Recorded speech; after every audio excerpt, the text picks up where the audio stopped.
L'Afrique, c'est 20...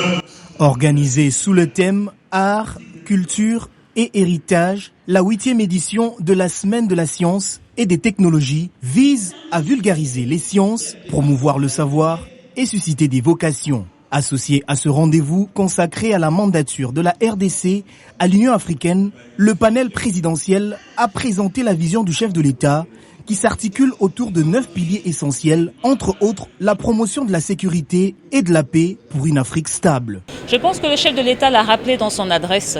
On ne peut pas imaginer le développement de la RDC et le développement de l'Afrique sans les sciences et les technologies. Il est temps d'investir beaucoup plus dans l'éducation, d'investir plus dans les sciences et les technologies pour qu'enfin elles jouent leur rôle pour le développement de notre continent. La promotion du savoir auprès des jeunes et du grand public s'avère nécessaire pour le développement du capital humain. Nous devons promouvoir l'apprentissage des sciences pour faire émerger dans ce pays à la fois une culture scientifique et une capacité d'innovation.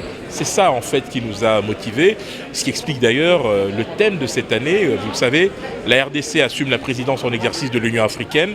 Il était important de s'inscrire dans cette dynamique, d'autant que l'un des 9 piliers concerne le capital humain, donc la jeunesse. On est en 2021, les pays sont jugés à l'aune de leur capacité d'innovation. L'Afrique ne doit pas être en reste. La représentante de l'Union africaine en RDC, également présente à cette conférence, a relevé la nécessité de s'armer des sciences pour comprendre l'environnement.